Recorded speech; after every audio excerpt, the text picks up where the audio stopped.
First of all, hats off to Cornerstone Christian. That kid is something. I mean, we told these guys all week long, like, look, I don't know that you guys understand. This kid doesn't know a bad shot, And he got on a roll there in the second quarter, and I was like, whew, how in the world are we going to adjust and try to slow him down? I guess the answer wasn't putting Jackson on him.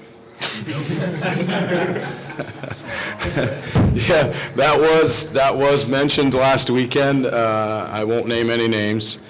He's not in this room, but that was mentioned, putting him on him. But he that's when he backed up and shot over the top. So we kind of weathered the storm. Halftime helped us out to eliminate some of that, and we told the guys at halftime, just stay the course, stay the course.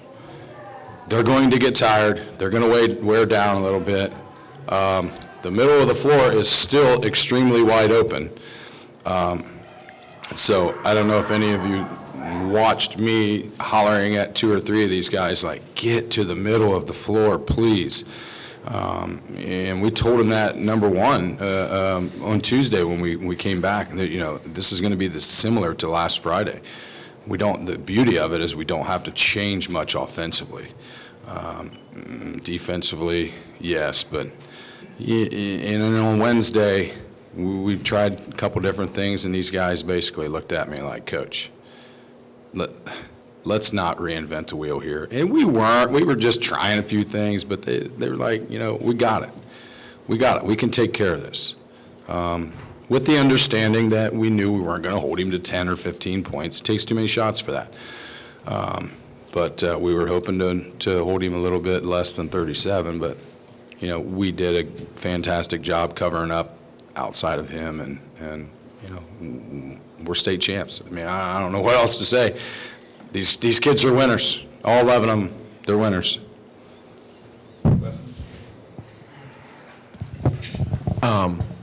Spencer, just having the thing is, you've been here, and this didn't happen, and for it to happen finally, what are your thoughts about, like, we finally did this, guys, and what do you think about that? These guys have been on a mission all year. And since day one, this is one of their goals, was to get here. Okay? They just put so much work in and are so very coachable. And you can see, I told, the guys that don't get to play very much, I'm sorry, this is how it went down this year, but we talked about it the first day of practice, like, there's 11 of you. You can't all play. I can't play all of you. That's really hard to look at a kid and tell them that before the season even starts. 4 or 5 or 6 of you may not get to play much because, you got juniors and sophomores in there as well. But I never heard one word. A couple of them were just as emotional as everybody else. So that speaks to how, number one, how they've been raised to handle that. Number two, how close they've been over these years. Do they hang out off the floor all the time? No, not all the time. But when there's a job to do, these guys just get it done. Last weekend when we went up to BG and practiced, our scout team just beat the daylights out of these guys. Well, I did hear, we didn't expect it to be doing some of that. We thought we were just coming up here to shoot. Well, whether or not you expected it or not, they took it to you, and they got you prepared for last Friday. And they did the same thing this week. Real quick, and then defensively, third quarter, he got 3 shots. Just talk about your discussion about what you were going to do second half to deal with Quinn, and then also if Ben could talk about, being a guy that was out there on him a lot. Yeah, I don't know. Some of it was kind of a blur, like, I don't know what to do here. He's still getting shots. People were coming open underneath the rim. And you know, coming in at halftime, I think it was York and Vince and a couple other ones, maybe Bray, and we got to run at him. It was working. We have to run at him. So, you know, like I've said many times before, we trust these guys, and that's what we did. We just kept somebody up and ran at him, and what did he end up, 14 in the second half? With a little bit of length. Yeah, I mean, it wasn't just a single effort. I mean, all these guys out here, they're communicating, jumping out on the ball screens and on the back screens. They're making sure that I had a chance to get over the screen and get back to him. And then just knowing that they were behind me, if I needed help, that I was good. Did you feel like you were just scrambling, or did you feel pretty? Yeah. Spencer yelled at me a couple times. He was like, just chase after him. I was like, I'm trying, but you only go for so long. I think the one possession we played for like 40 straight seconds, I switched off, and I think Braylon took him for a little bit, but yep, so it's tiring, but we got it done. You've talked about the team, this being a goal for them since the beginning of the season, and throughout this tournament, you've kind of talked about how that, not that it surprised you, but that it was definitely a lofty goal. Was there any point in time specifically in this season that, for you began to think, like, this is something that could happen? Yeah, I don't know what game it was or who we played. And you look at some teams on the schedule that you can judge. You know, you look at it like, okay, we're really gonna get a good gauge as to how good we are. I forget who we were playing, but we handled them pretty good. It wasn't the last game of the season, but it's around 16th or 17th game. I don't know who it was, but afterwards I was like, we're pretty good. You're going to have to be pretty good offensively to beat us. And then there's no guarantees because we're pretty good offensively. I'll let some of these guys kind of answer that too, if they have anything to say. You know? I mean, we talked about it in the beginning room in a second grade classroom, and we set goals for ourselves. You know, our first one was 12-0 in the league. Second one was 22-0 in the regular season.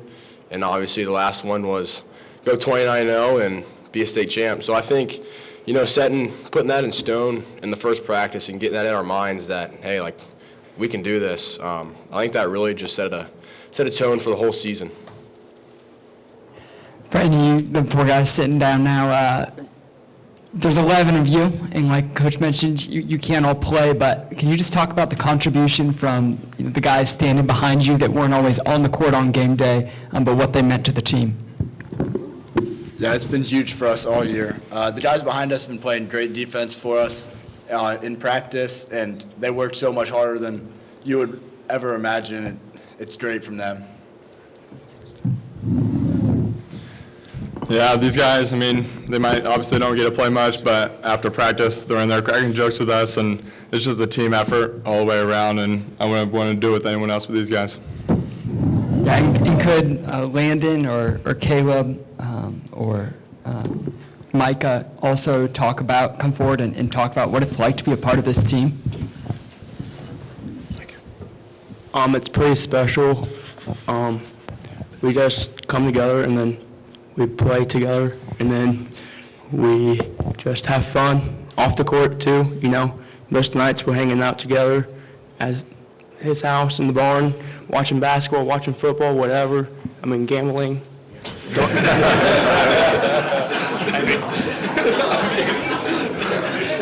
With fake money, of course.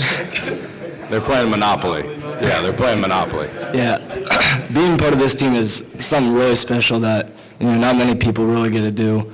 You see so many teams where maybe their chemistry just isn't quite like ours. I mean, like Coach said, we don't hang out every single day off the court, but we do quite a bit, and we're all friends here. I mean, like, I don't get to play a ton, but I don't even really care because just watching these guys just makes me so happy. Just watching Dom get a dunk or Vince cross a guy up.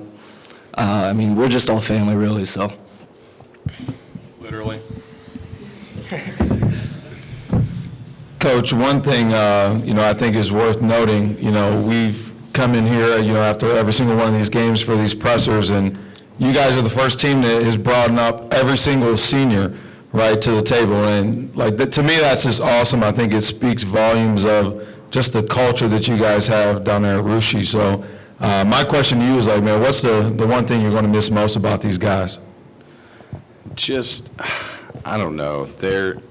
They're all different personalities. We were all together last night at Coach Francis's house watching March Madness games, and they're cracking on each other, telling jokes, and this is really the first team that I've ever had that I could probably say whatever I wanted to them, and they weren't. It was like, okay, that's just Spencer, They're all special. Every single one of them has special traits. They come into practice every single day, and number 11 is working just as hard as number 1. To see them every day in practice, cracking on each other, but knowing when to get after it. They just, in all the bus trips to these scrimmages, our scrimmage schedule, we like to travel an hour and a half and go get pizza afterwards, and they, just the special bond between them. And, these guys have accomplished so much athletically, so much in their 4 years. But the biggest thing is how good of human beings they've become, and how humble they've stayed. They're not flashy. They don't do this or they don't do that on the floor. They just play the game the right way, and these guys are just the epitome of team basketball. And BTA, right? And BTA. BTA son. Why'd you do that to me? Hey, Coach, first off, congratulations. Man, this is just such a great group of winning kids here in multiple sports. But can you talk about, most of us that think that we know what we're talking about, knew you had 3 guys with a lot of experience back. But Dom, if I'm not mistaken, only played maybe less than a minute last year down here against Richmond Heights. Can you talk, because I thought they had no answer for him. I thought he was huge for you today. Talk about the evolution of him over the last 365 days. I told him after the game, I said, I've been on your tail since day one. It's over. He used a couple choice words at me. I said, it's over, that's it. He's, when you were a freshman, where were you, like 5'11"? Yeah. 5'10"? He goes from 5'10" to 6'6" in like 2.5 years, and we're sitting there with this big, gigantic, athletic kid, and he took everything that we threw at him. The first couple weeks of the season were pretty trying, weren't they? Okay? And we tried to push him, and then backed off a little bit, and then pushed him some more, and he responded each and every time. And, we just flat out told him, you get every rebound you can. You stay on the block, get every rebound you can, and you flat out leave your man and go block shots. And, to fill that role that Felix left, which is his first cousin from last year, we said right away, Dominic is not Felix, but he can be just as dominating. And boy, oh boy, he took every punch we threw at him and just kept grinding and grinding and grinding. And I know he didn't like it every single night out, but he just took it and really made himself into a very fine high school basketball player. And he put the work in last summer. He was in the gym all the time, knowing that this was it, right? And I actually told him there in the end, I said, if you get the chance, just throw it down as hard as you can. Hang on the rim, I don't care. Get a technical if you want. This is your moment. But no, he did a fantastic job all year. He handled everything we threw at him, and he just kept working and working, and he was as big, if not anybody, on this team. Hey, Spence, somebody downstairs before I came up asked me because, you know, they announced this is the something anniversary of the Shelby County League. How many 100 years. Huh? 100 years. 100 years for the league? Every time Stan Evans says it, it's different. But and your 1,000th win, and this person said, is this the best team in the history of the Shelby County League? So before either Gilbert and I write about it, I thought I'll put this on you and let you talk about that. 'cause- I'm going to Yes. raise that up. Yeah, Say yes. Yeah. Given what you've done the last 2 years and culminating with this year, this person said, is this the best team ever in that league? Coach Francis won't allow me to say anything other than yes. He's a math teacher, though. Yeah.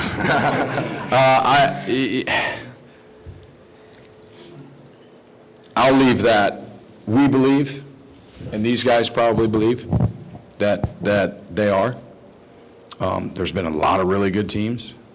The Shelby County year in and year out is very, very difficult to win.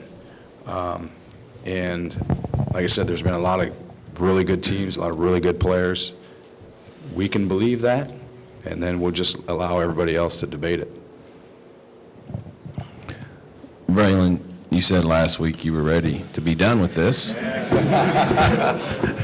And you are done. How do you feel about that? But also, what are you going to miss? Just being with these guys. We've been together for the last, I don't know how many years, 10, 11, I think. Last 2 years, been playing with some upperclassmen, but to come back into the senior year, play with all of these guys again, and to get it done with them just feels great. You know, it's over obviously now, so we can move on, but I'm going to miss it.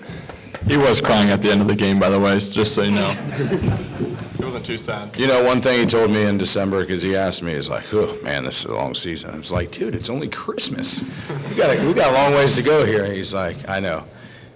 But, you know, that's what these guys, you know, that's where they come together. And I knew all year long they were just going to keep fighting. And he wasn't any different than the rest of them. Even though he's looking forward to baseball, he just kept fighting. And they all had a common goal, and here we are. He's calling, he's glad it's over. I'm sure he is. We hear from Dominic at all? Yeah. Give him something, Dom. State champs is pretty cool.